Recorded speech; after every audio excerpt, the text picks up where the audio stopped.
Olá, eu sou Joana do canal Amantes da Leitura e hoje iremos dar continuidade do livro O Poder da Ação. E antes de começar, não esquece de se inscrever no canal e ativar o sininho para sempre receber as notificações e não esquece também de deixar o seu like, que é super importante. Vamos à leitura. Capítulo 2. Haja. Até quando tu dormirás, ó preguiçoso?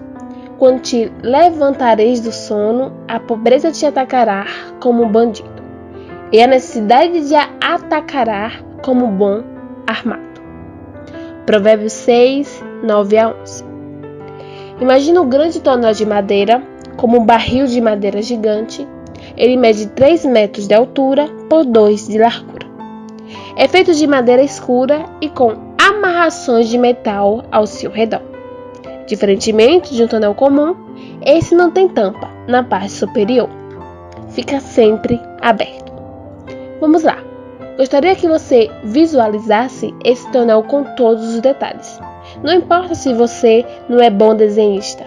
O que importa é o fato de o seu cérebro estar representando essa imagem internamente. Não pense, porém, que é uma brincadeira desnecessária, pois na verdade é uma etapa muito importante chamada representação metafórica interna, mais comumente conhecida como RMI. Afinal, a compreensão do mundo externo acontece primeiramente dentro de nós, e grandes mudanças ou fichas que caem se dão através de maneira pela qual representamos internamente a realidade ao nosso redor. Conhece algum personagem da história que com suas histórias e parábolas contadas há milhares de anos mudou o mundo em que nós vivemos hoje? Veja aqui o grande tonel de madeira. Ok, você já tem um desenho do tonel. Fique à vontade e livre para que à medida que eu for dando mais características e informações, você vá compondo mais detalhes na imagem do tonel. Dando mais informação a essa representação, peço que você veja esse tonel cheio e transbordado de uma substância muito fértil. Uma substância pastosa e pegajosa de cor marrom escura. Muitas moscas e muitos insetos sobrevoam e pousam no tonel e na substância pastosa. Lembre-se de que o cheiro é insuportável a ponto de ter afastado a maioria das pessoas que estavam ao redor dele. Desenhe mais essa série de detalhes que complementam a imagem do tonel. Então, de repente, você vê uma pessoa querida dentro do tonel, apoiado na beirada. Ela está suja, fétida e exposta a toda a podridão contida nele. Você, preocupado e angustiado, grita para essa pessoa: saia daí, por favor, saia daí de cima. Isso está lhe fazendo mal, muito mal. Saia daí e você continua. O tempo está passando e nada vai mudar para melhor enquanto você estiver aí. Venha. E você não para e diz: enfrente a vida, tenha coragem. Ficar aí parado não vai ajudá-lo em nada. Não adianta disfarçar. Quem o conhece sabe dos seus medos, da sua paralisia e da sua omissão diante da sua vida. Mexa-se, hoje saia daí e venha para cá. Se não der certo, você pode recomeçar. Venha, por favor, venha para cá. E a pessoa a que você tanto quer bem continua lá, sem se mover. Às vezes acusando, às vezes justificando e às vezes ficando em silêncio. Talvez você esteja travando outro diálogo com outra pessoa em cima do tonel.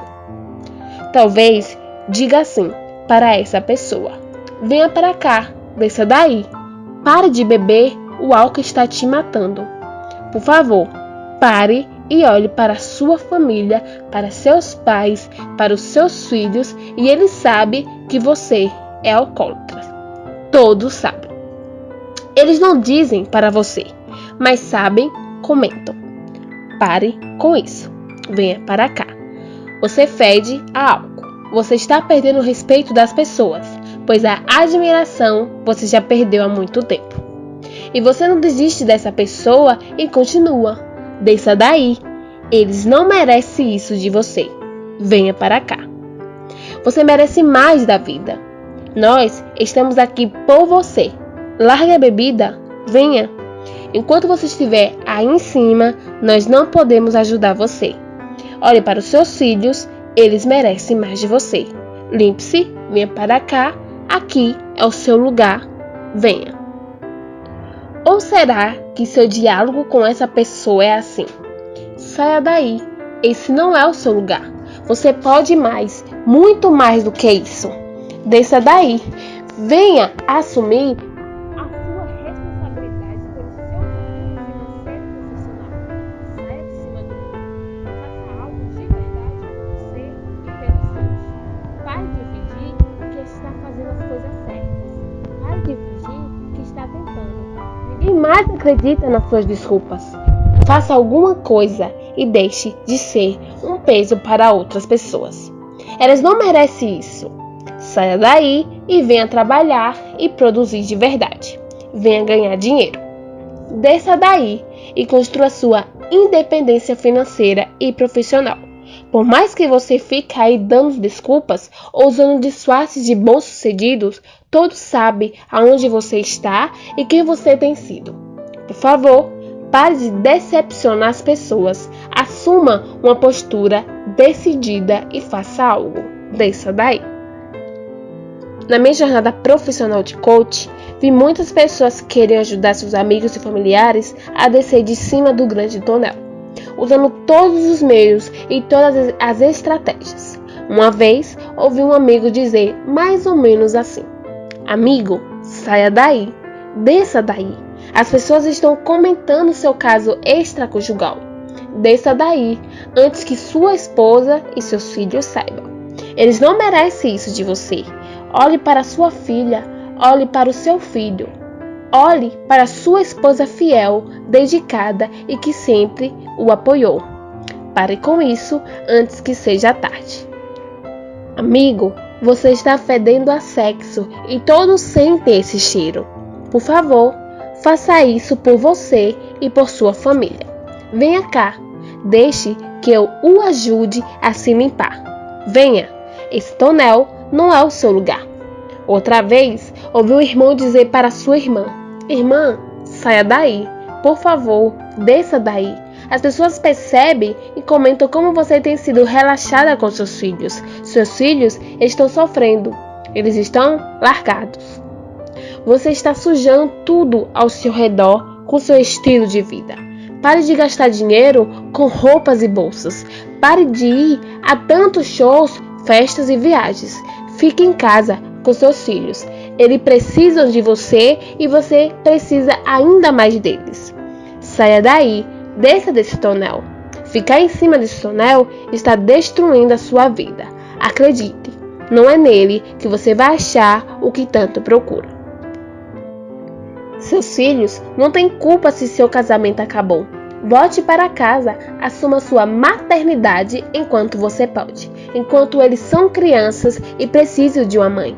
Volte, venha, desça daí.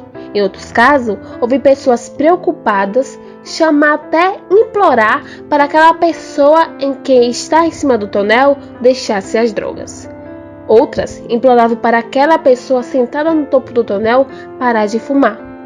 Outras ainda suplicavam para que ela começasse menos e fizesse alguma atividade física antes que tivesse outro AVC.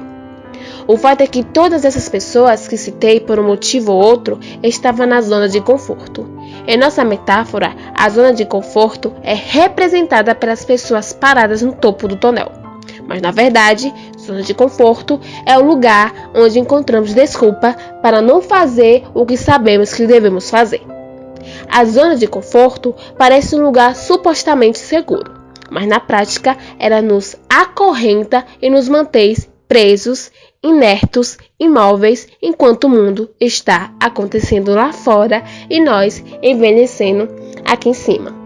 Uma ótima definição para a zona de conforto é uma combinação de mentiras paralisantes com prazo de validade vencido. pois o contorno de não agir certo e na hora certa logo se tornará uma prisão de muros altos. A zona de conforto é a combinação de várias mentiras paralisantes com prazo de validade vencido. Paulo Vieira.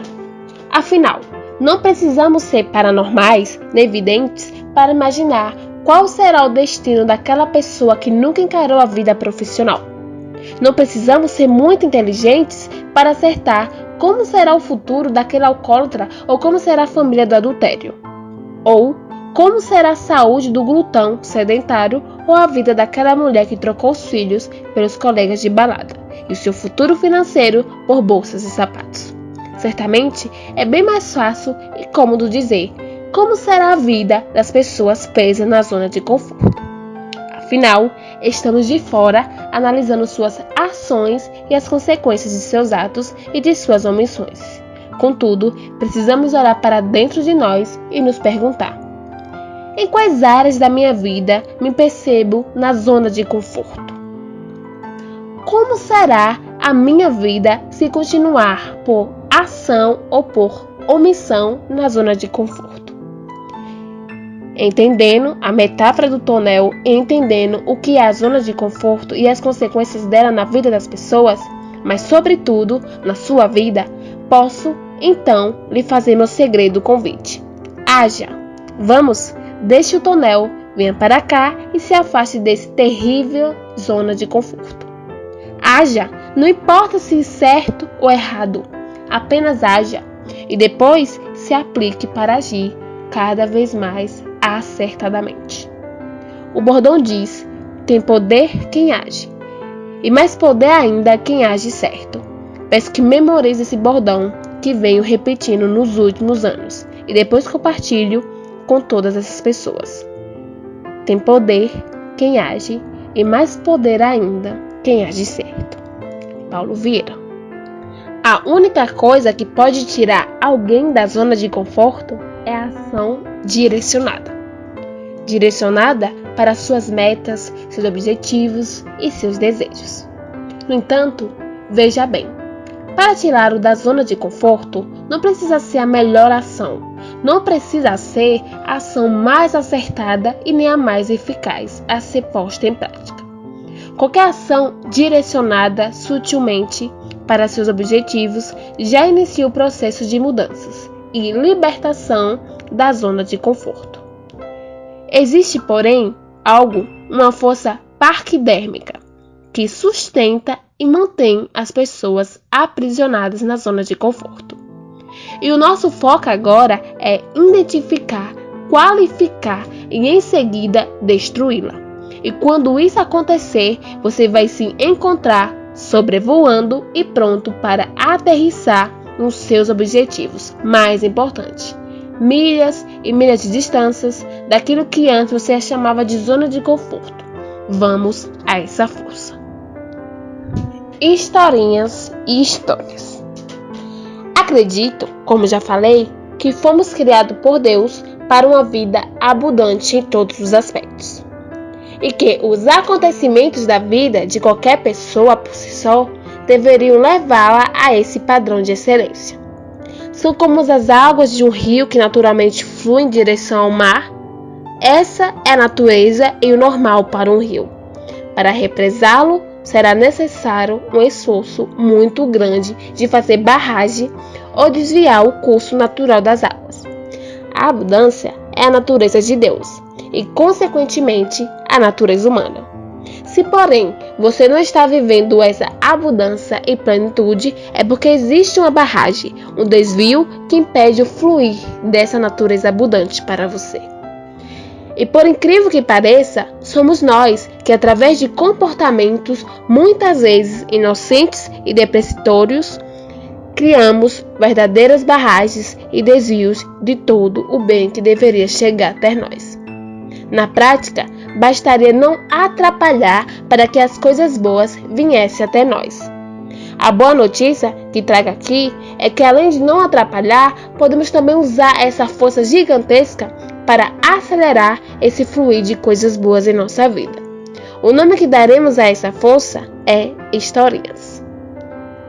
Historinhas são estruturas linguísticas, verbais e mentais que validam e explicam e justificam nossos fracassos, nossas falhas e nossos insucessos. Uma maneira às vezes sutil e outras vezes explícita de não nos responsabilizarmos por resultados, ações e comportamentos que não deram certo em nossa vida. Como é cômodo ou menos generoso ser demitido e ter toda uma historinha ensaiada para explicar, ou melhor, justificar o porquê do ocorrido. Como é mais fácil e mais confortável encarar o diretor do colégio do filho que acaba de ser expulso e contar a historinha de que criou os dois filhos da mesma maneira, e só um é problemático. Aparentemente, as historinhas trazem conforto, mas na realidade, elas causam duas consequências devastadoras na vida das pessoas. A primeira é que elas atacam a autorresponsabilidade, conceito que vamos explicar melhor no capítulo 3. Ou seja, elas tiram a autonomia de seu autor, deixando-o como refém da situação. No caso do pai, diante do diretor, a historinha o coloca como vítima impotente da situação, como se tivesse ou não tivesse o que fazer. Afinal, o outro filho nunca teve problemas na escola, e os dois foram criados da mesma maneira. E a segunda consequência é o fato de essa historinha ser interpretada como verdade pelo cérebro. E quanto mais vezes for contada e com mais intensidade emocional for dita, mais presa dentro dela a pessoa ficará. O cérebro não escolhe no que acreditar.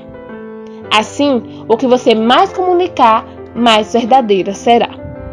Nesse caso, esse filho será de fato a ovelha negra da família, o menino problema, provavelmente sem solução.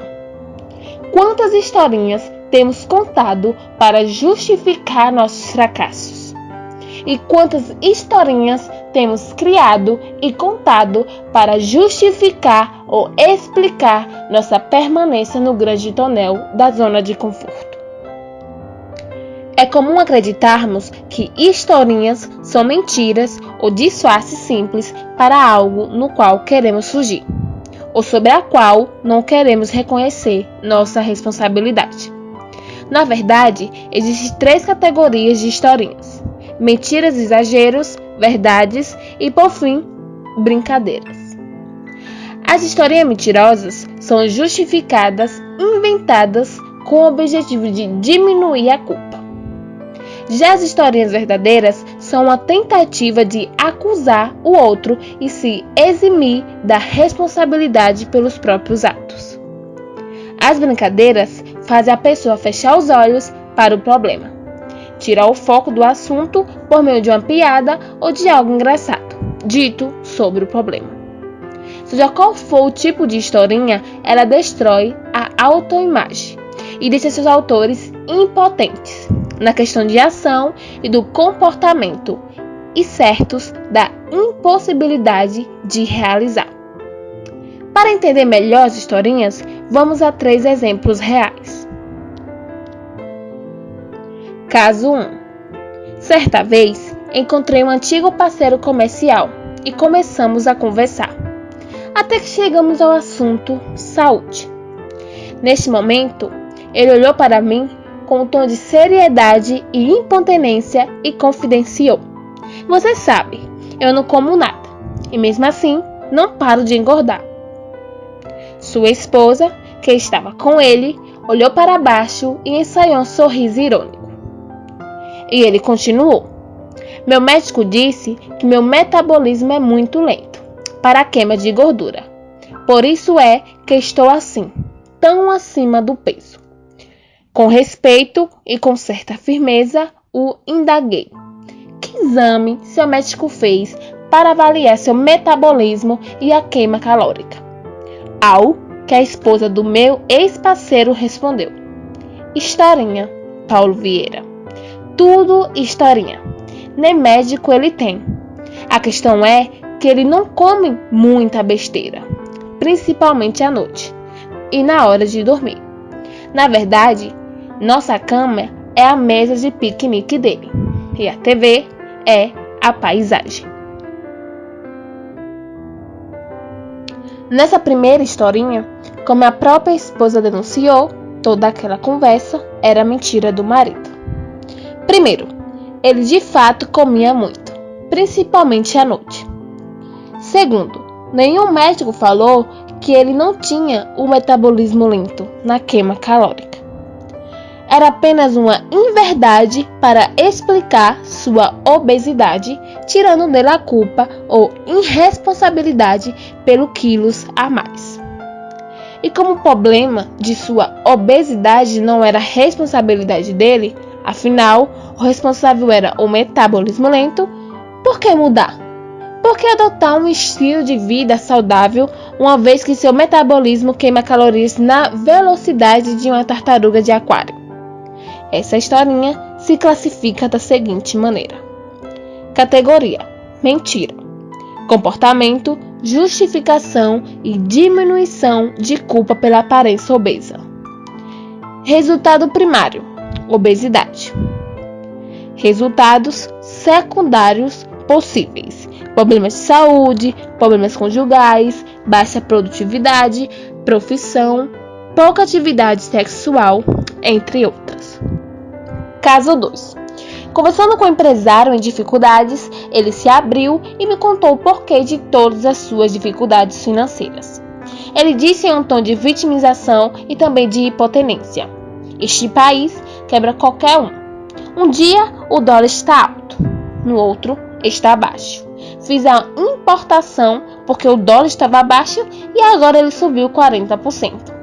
Como vou pagar isso? Estou pedindo dinheiro emprestado a juros altíssimos, sem contar que tenho mercadoria parada nos portos há mais de 2 meses. E o pior é a operação tartaruga que temos no órgão fiscalizador. No Brasil, é assim mesmo. Tudo é difícil para o empresário. De fato, o que ele falou era verdade. O país tem regras claras e pior, regras que podem mudar do dia para a noite. Muita burocracia e uma completa ineficiência do mecanismo e das estruturas governamentais. Sem contar corrupção em níveis alimentares, entre outros. Entretanto, se o problema da empresa dele era apenas esse, então por que seu concorrente, que na verdade começou bem depois dele e sem capital, está indo tão bem e crescendo tremendamente, apesar do governo e de todo o chamado custo Brasil? Diferentemente do exemplo anterior, esse caso é verdade. De fato, todas as acusações ao governo brasileiro procedem. Contudo, quando olhamos para o setor a que ele pertence, vemos empresas que prosperam apesar de todos os problemas conjunturais do país. E por que justamente ele não prospera? O que seus concorrentes vitoriosos estão fazendo que ele não está? Conhecendo os dois, ele e sua empresa, posso dizer com certeza 3 coisas.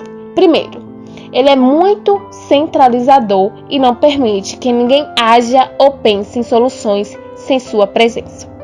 Segundo, ele tem uma liderança autocrática e muito dura. É comum perder a cabeça e ofender sua equipe. E por último, como já disse a ele, falta gestão empresarial. Então, por que mudar tudo isso começando por ele próprio, se o problema é a ineficiência governamental? Classificando essa historinha: categoria: verdade. Comportamento: acusação e tentativa de se eximir da responsabilidade pela crise financeira. Resultado primário: crise empresarial. Resultados secundários possíveis: problemas financeiros, problemas emocionais, dificuldade nos relacionamentos, problemas de saúde por causa do estresse, entre outros. Caso 3. O terceiro exemplo foi uma conversa que presenciei entre 2 professores no lançamento do livro de um amigo em comum. Um deles olhou para o outro, que tinha um porte atlético, mesmo aos 55 anos, e disse em tom de brincadeira: "Você está bem, hein, Alberto?" E o amigo respondeu: Obrigada, Carlos. Tenho me esforçado para isso. Carlos, que estava bem acima do peso, sem perder tempo, muito menos a piada, completou em forma de brincadeira. Essa minha super barriga, na verdade, é calo sexual de tanto fazer amor. Os dois riram e a conversa tomou outro rumo. Quando brincamos com algo, fazemos com que esse tema não tenha um peso maior. Trazemos leveza e ausência de importância para ele em nossa mente. Até aí tudo bem. A questão é, quando o tema é revelante e pede ação massiva e clara, o cérebro não distingue o que é real do que é uma brincadeira inocente. Cada vez que aquele homem repete a brincadeira do calo sexual, seu cérebro acredita que aquela barriga desproporcional de fato é algo sem importância e que não oferece nenhum ônus. Assim, não existe uma mobilização intelectual nem emocional na busca de uma mudança de hábito ou de comportamento. Na verdade, a história é que, apesar de acima do peso, a barriga desproporcional daquele professor se devia ao fato de ele beber cerveja em quantidades extraordinárias e diferentemente do que pré-cozinhava em sua brincadeira. Não se devia a muitas noites de sexo. Classificando essa historinha. Categoria: brincadeira. Comportamento: fechar os olhos para o problema, tirando sua importância e o foco daquele assunto. Resultado primário: corpo disforme. Resultados secundários possíveis: problemas de saúde, problemas financeiros, dificuldade no relacionamento amoroso, baixa autoestima e sentimento de inferioridade. Em mais de 15 anos fazendo coaching e tabulando o estado atual de cada um dos meus clientes e conhecendo seus comportamentos, ficou claro para mim que as historinhas eram o fundamento da incapacidade de mudar atitudes, hábitos e até resultados. Percebi de forma empírica, porém com muita consistência, que mesmo as mais simples mudanças de comportamentos eram impedidas pela contação dessas historinhas. Em outras palavras, a contação dessas historinhas tornava meus clientes incapazes de promover qualquer tipo de mudança na direção de seus objetivos. Ao observar isso, passei a seguir um caminho no processo de mudança, tanto de meus clientes individuais, de coach, como no próprio método CIS. E fui obtendo muitas mudanças, cada vez mais profundas e rápidas. Mas como é possível mudar? Simples, trocando as historinhas por histórias. As histórias nada mais são que narrativas verdadeiras que colocam você como responsável pelos atos que geram consequentemente para a sua vida. Não basta a história ser verdadeira. É preciso que você entenda com ela que você é o único dono da sua trajetória, que são as suas ações que te trazem resultados, e que, portanto, cabe a você mudar o que não está dando certo para chegar a um objetivo desejado e muitas vezes mais do que necessário e urgente. Assim, não fique contando as historinhas, ainda que sejam verdadeiras. Você deve entender que elas não são nada benéficas e você não deve ficar repetindo por brincadeira, acreditando que elas não terão efeito prático e negativo em sua vida. Vamos à compreensão do processo de mudanças por meio das historinhas e das histórias. Primeiro passo: identificar em quais áreas da vida está obtendo resultados ruins. Segundo passo: identificar quais resultados indesejáveis são esses. Terceiro passo: identificar para cada resultado indesejado o negativo que você vem obtendo. Qual ou quais historinhas você vem contando para justificar, explicar ou se desresponsabilizar por elas. Quarto passo: para cada historinha, identificar a classificação. Categoria, comportamento linguístico, resultado primário e resultado secundário. Categorias A: historinha mentirosa. B: historinha de brincadeira. Ou C: historinha verdadeira que não precisa ser contada e sim superada. Comportamento linguístico. A: da explicação real. B. Justificar o ocorrido. C. Examine-se da responsabilidade pelo resultado. D. Fechar os olhos para o problema. E. Tirar o foco do assunto indesejável. Ou F. Outros. Resultado primário. O que de fato essa historinha produz de negativo na vida de quem conta. Resultados secundários. Que resultados negativos têm ocorrido ou poderão ocorrer por causa dos resultados primários? Quinto passo. Contar uma nova história. Este passo é a última etapa do processo de mudança. Essa nova história deve ser feita baseada nos comportamentos desejáveis e nos resultados que queremos alcançar. Em outras palavras, você precisa criar uma profecia autorrealizável que traga não só novos resultados, como também novos comportamentos. Vamos usar os 3 exemplos anteriores para exemplificar o quinto passo.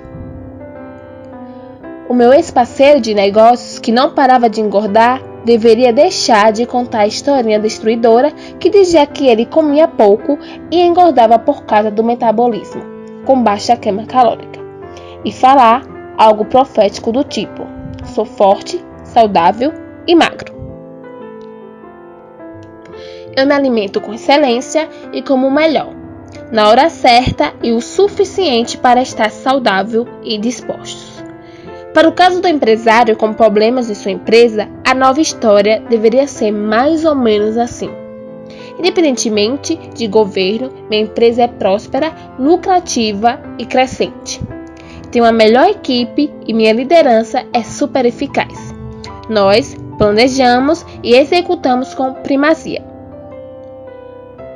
Minha empresa é o número 1 no seu segmento e eu sou reconhecido pelo gestor empresarial que aplico. Para aquele professor, era necessário mudar toda a abordagem sobre sua saúde. Em vez de repetir frequentemente a brincadeira, ele deveria pelo menos se calar e não tirar a importância de algo sério, pois a barriga pode representar muito em termos de autoestima, relacionamento conjugal e saúde. Agora que você entendeu o que são as historinhas e os resultados que elas produzem, peço que se dedique e preencha todo o questionário a seguir, para que além da compreensão cognitiva, haja também mudanças reais e palpáveis em sua vida. Siga o modelo e os exemplos citados para preencher toda a classificação e substituição das historinhas. Reforçando, não passa adiante sem antes fazer o exercício proposto. Se necessário, repita esse exercício para cada área negativa e as historinhas destruídas causadoras dos problemas. Apenas por zelo, peço que você responda a todas as perguntas a seguir, que tenham a ver com o que você vive atualmente. Que historinha você conta sobre o sucesso que ainda não tem? Que historinha você conta para justificar suas dificuldades financeiras ou o fato de não ter ainda realizado suas metas e seus sonhos financeiros? Que historinha você conta para continuar sendo grosseira ou grosseiro ou impaciente com seus filhos? Que historinha você conta para continuar bebendo, fumando ou se drogando? Que historinha você conta para si e para os outros para explicar a obesidade ou corpo fora de forma? Que historinha você conta para você e seu cônjuge para justificar a falta de sexo na relação ou falta de harmonia? Que historinha você conta para estar fora de casa por tanto tempo, seja com os amigos ou seja trabalhando? Que historinha você conta para explicar o fato de não estar trabalhando no dia que deveria e poderia? Que historinha você conta para gastar tanto dinheiro com coisas fúteis e superfluas? Que que historinha você conta para estar em dificuldade na sua empresa ou em sua carreira profissional? Agora que você respondeu a essas perguntas poderosas de sabedoria, PPCC, fica mais fácil executar a ferramenta completa. Afinal, elas dizem: se eu estabelecer um objetivo muito ousado, vai demorar muito tempo para realizá-lo, ou talvez ele nunca aconteça. Essa afirmação parece ser verdade, mas na prática não é. Humanamente falando, a única coisa que nos separa de nossos objetivos é a nossa capacidade de agir. A qualidade de nossas ações e a somatória delas são os fatores que determinarão quanto tempo levaremos para realizar uma meta. Não importa se seu objetivo é ousado ou muito difícil de conquistar. Vejo constantemente pessoas que demoram uma eternidade para realizar um objetivo simples e pequeno, e tenho visto outras pessoas que, em tempo recorde, realizam o extraordinário. O que vai realmente importar é o que de fato você fará para conquistar o seu objetivo. Ou seja, a quantidade e a qualidade das ações implantadas. Vamos ao exemplo de 2 jovens vendedores em uma empresa atacadista que decide estabelecer suas metas pessoais. O primeiro decide comprar um carro popular de 1.000 cilindradas. O segundo estabelece a meta de comprar uma Mercedes 0 km. O primeiro vendedor usa a lógica cartesiana tradicional e começa a fazer contas do tipo: poupando R$200 por mês, precisarei de 60 meses ou 5 anos para juntar R$12.000. E assim, poderei dar a entrada no meu carro popular. E restarão R$18.000, que poderei dividir em 72 prestações mensais de aproximadamente R$250. Resumindo, o primeiro vendedor precisará de 5 anos para dar a entrada no seu carro popular e mais 6 anos para quitar o automóvel, totalizando 11 anos.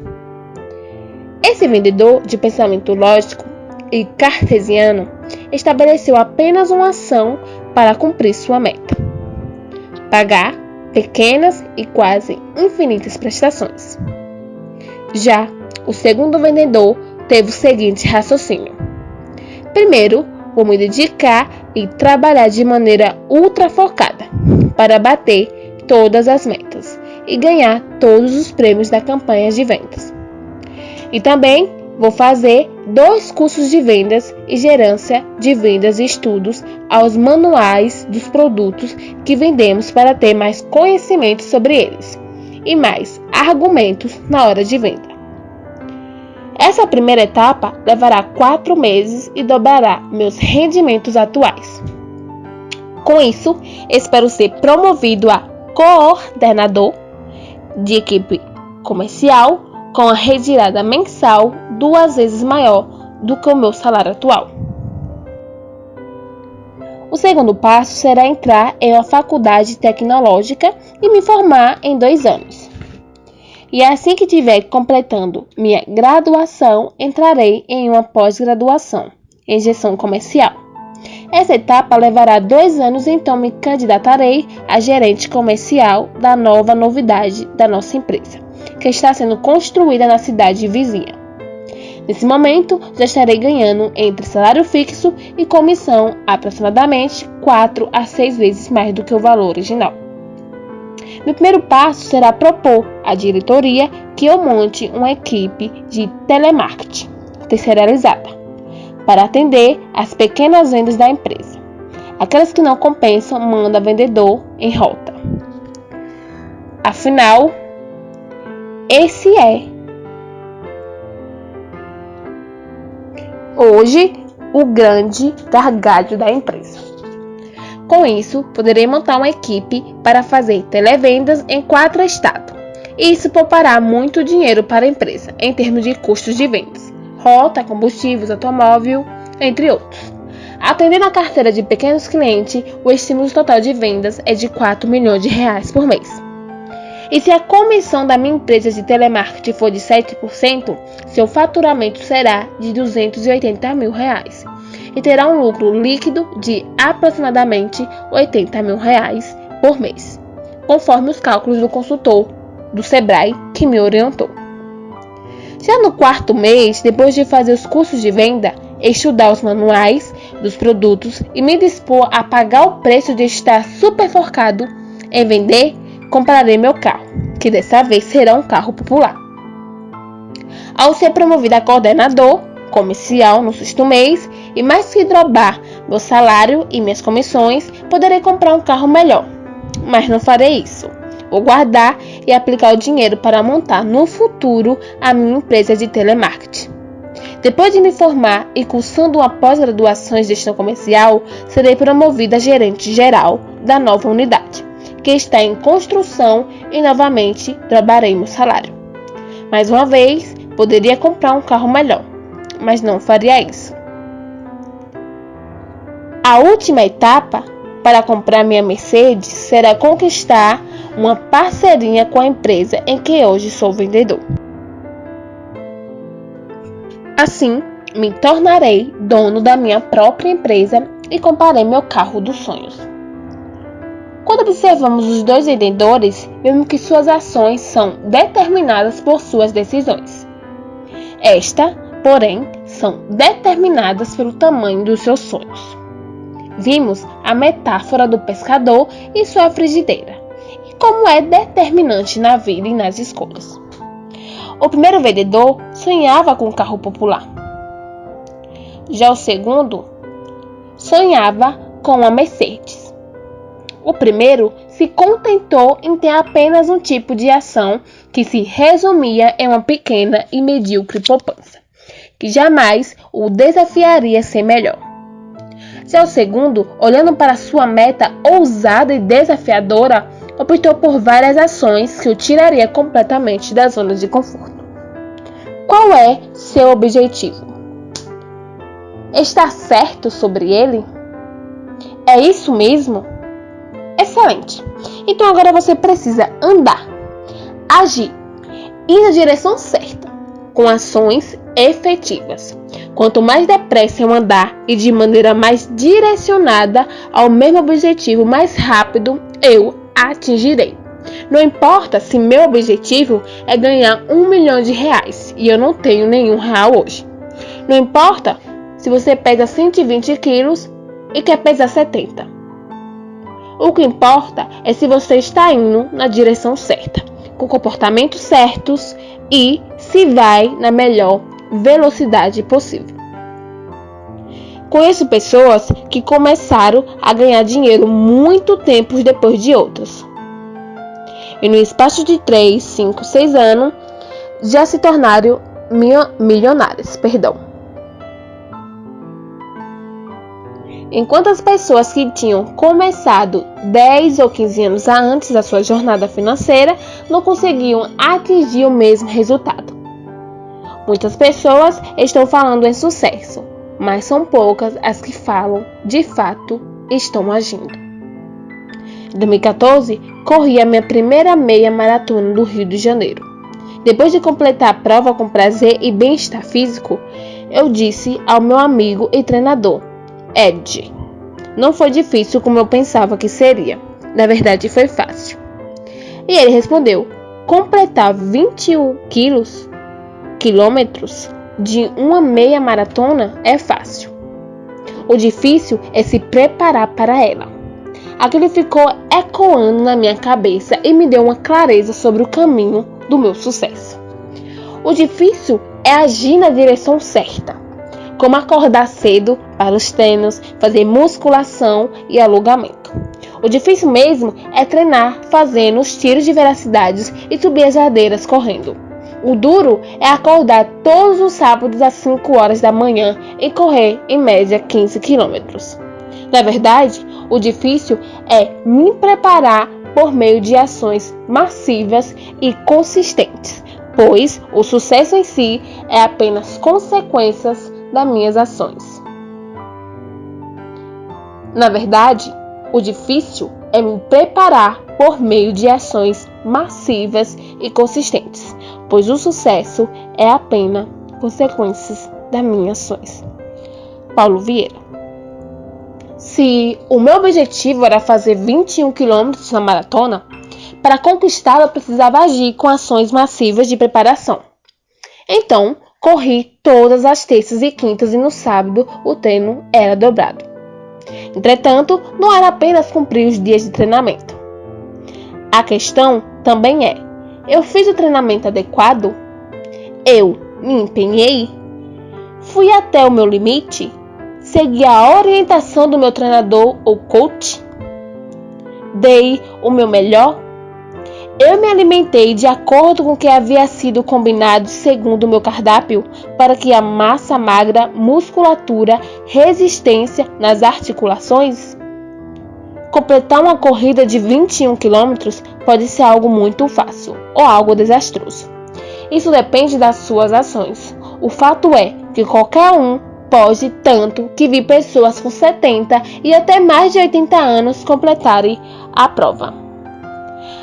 A minha pergunta é: você está agindo na direção de seus objetivos e com ações consistentes? Essa é a pergunta essencial para você alcançar os seus objetivos. Reflita sobre essas afirmações. Ganhar dinheiro é fácil. O difícil é aprender e fazer o certo para isso. Ter sucesso é fácil. O difícil é se preparar para ele. Ter um corpo escultural e saudável é fácil. O difícil é abdicar dos prazeres. Ter filhos felizes e prósperos é fácil. O difícil é aprender e se dispor a educá-los da maneira certa. Vou lhe contar um caso que aconteceu comigo. Em 2008, eu estava na cama à noite lendo e minha esposa estava atualizando nossas planilhas financeiras. E com certa decepção, ela disse que naquele ano nós não bateríamos nossa meta de aplicação financeira. E eu lhe perguntei, por que não vamos conseguir? Ela respondeu que no ano estava acabando. Já estávamos em setembro e não teríamos tempo suficiente para atingir nossas metas. Naquele momento, eu disse em tom de brincadeira, mas também de discordância: mulher de pouca fé, o ano nem começou, pois ainda estamos em setembro, outubro, novembro e dezembro. E nesse período, dá para fazer uma coisa e ganhar muito dinheiro. Se dá para fazer coisas grandiosas em um dia, imagine em 4 meses. Nós vamos, sim, bater a nossa meta em termos de poupança e aplicação financeiras. E olhando decrescente para mim, ela disse: está bom, amor. No dia seguinte, nós ganhamos um carro no sorteio do Dia dos Pais, de um grande shopping center. Foi uma Honda Accord, no valor de R$120 mil. Logo depois, fechamos grandes negócios, abrimos uma nova área de empresa, investimos fortemente no setor de educação à distância, com a tremenda plataforma de ensino à distância. E ainda iniciamos um congresso de coach nos Estados Unidos. E tudo isso aconteceu em 4 meses. Quem está de fora, procurando uma historinha para justificar seu insucesso, poderia dizer que meu sucesso se deu pelo acaso ou porque sou uma pessoa de sorte. Veja bem que não nos tornamos a maior instituição de coach da América Latina por sorte. A verdade é que agimos com precisão, eficácia e diligência. Atribuir à sorte o crescimento do CIS seria como negar que em 2008 eu já tinha mais de 5 mil horas de sessões em coach. Seria negar que a cada ano a Fabris faz uma verdadeira revolução no contexto de inovações e gestões. Acredito que quanto mais trabalho com dedicação, quanto mais aprendo e mais inovo, mais sorte eu tenho. Vou contar uma parábola que certamente você já ouviu, mas que se adapta perfeitamente ao tema que aborda aqui. e explica até porquê da minha sorte. Porque é assim: como um bom homem, ausentou-se do seu país, chamou seus servos e lhe entregou seus bens. A um deu 5 talentos, ao outro deu 2, e a outro 1, a cada um segundo a sua capacidade, e seguiu viagem. O que receberá 5 talentos foi imediatamente negociá-los e ganhou outros 5 da mesma sorte. O que receberá 2 ganhou outros 2. Mas o que recebeu 1 foi e cavou na terra e escondeu o dinheiro do seu senhor. Ora, depois de muito tempo, o senhor daqueles servos voltou e prestou contas com eles. Então, o que recebeu 5 talentos apresentou-lhe outros 5 talentos, dizendo: Senhor, entregaste-me 5 talentos, eis aqui outros 5 que ganhei. Disse-lhe o senhor: Muito bem, servo bom e fiel, sobre o pouco foste fiel, sobre muito te colocarei, entra no gozo do teu senhor. Chegando também o que receberá 2 talentos, disse: Senhor, entregaste-me 2 talentos, eis aqui os outros 2 que ganhei. Disse-lhe: Senhor, muito bem, servo bom e fiel, sobre pouco foste fiel, sobre muito te colocarei, entra no gozo do seu senhor. Chegando por fim, o que receberá 1 talento disse: Senhor, eu te conhecia que és um bom homem duro, que ceifas onde não semastes, e recolhes onde não joarestes, e atormentando, foi esconder na terra o teu talento. Eis aqui o que é seu. Ao que lhe respondeu o Senhor: servo mau e preguiçoso. Sabias que ceifo onde não semei, e recolho onde não joerei? Devias então entregar o meu dinheiro aos paqueiros, e vindo eu teria recebido com juros. Tirá-lhe, pois, o talento, e dai o que tem, os 10 talentos. Porque a todo o que tem lhe será acrescentado em abundância, mas ao que não tem, até aquilo que tem será tirado. E lançarei o servo inútil nas trevas exteriores. Ali haverá choro e ranger de dentes. Essa passagem é chamada Parábola do Talento e está na Bíblia, no livro de Mateus, no capítulo 25. E você, o que tem feito com seus dons e talentos? Tem agido e aproveitado ou tem ficado estático, inerte e acomodado? E suas ações e seus comportamentos são cheios de dedicação e esforço? Ou você age de qualquer maneira sem se preocupar com a qualidade ou o resultado? Sei que não foi uma coincidência eu e minha esposa termos ganhado o carro no sorteio. Foi apenas Deus recompensando aos seus servos dedicados, responsáveis e diligentes. Ele nos entregou tamanha dávida, pois sabia que nós não enterraríamos o presente. Pelo contrário, nós usaremos para produzir ainda mais impactos e mudanças na vida de muitas e muitas pessoas. Não tenha medo de estar acima do peso ou sem dinheiro. Você precisa ter um medo na sua vida. O medo de não estar agindo na direção certa e na maior velocidade possível. Paulo, eu posso emagrecer? Pode. Enquanto eu posso emagrecer? Não sei. Você pode se alimentar bem, mas não em intensidade innecessária. Você pode perder 35 quilos ou 350 gramas. Você pode perder 50 gramas por dia e pode também perder 200 gramas por dia e com saúde. Amigo, pague o preço. Haja na direção certa e vá na maior velocidade possível.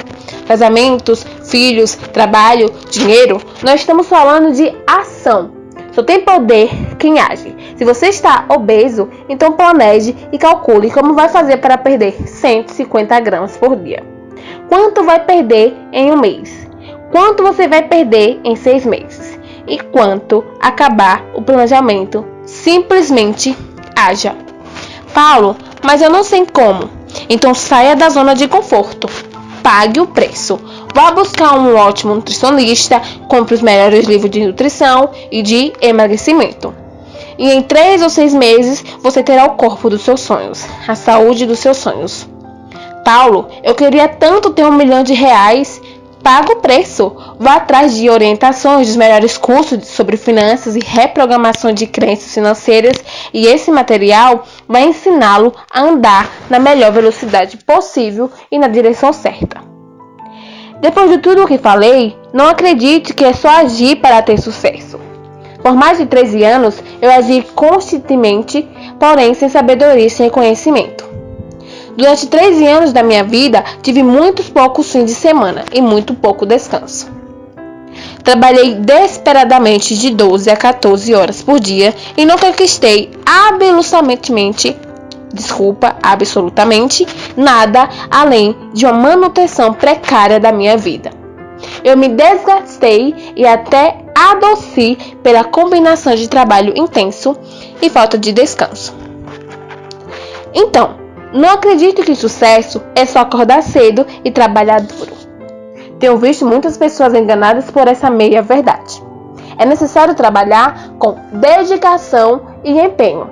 Porém, se as ações não forem sábias e efetivas, você se mexerá muito e não sairá do lugar. Onde estão as informações e os saberes para levar você a cada ação e ao comportamento para guiá-lo na direção certa? Busque essas informações. Por que agir certo aqui e depois agir errado ali? Por que não acertar muito mais do que você tem errado? Se você precisar de conhecimento, pague o preço pelo conhecimento. Vá atrás desse conhecimento e ele fará você andar na direção certa. Busque atitude emocional para que você não só siga na direção certa, mas também ande depressa, com a atitude certa, sem perder tempo, focado, sem dispersão e distração. Posso garantir? Vale a pena. Uma vez que tem poder quem age e mais poder quem age certo, pense nas 5 primeiras ações que mudarão drasticamente sua vida para melhor e escreva na linha a seguir. Para que suas ações sejam acertadas, contextualizando, direcionadas completamente e sequenciais, peço que as torne seguindo o padrão de um plano de ação convencional usado por muitos empresários chamado plano de ação modelo. O que agir fazer? Por que agir fazer? Onde agir fazer? Quando agirá fará? Como agirá fará? Quanto custará? Neste endereço eletrônico você poderá buscar essa ferramenta com mais explicação. Entre no www.febracis.com.br/operação oficial. Custo Brasil. Todos os gastos e características internas que oneram a produção e os investimentos feitos nos países, tais como mais condições das estradas, corrupção, tributação e energia. Fim do capítulo.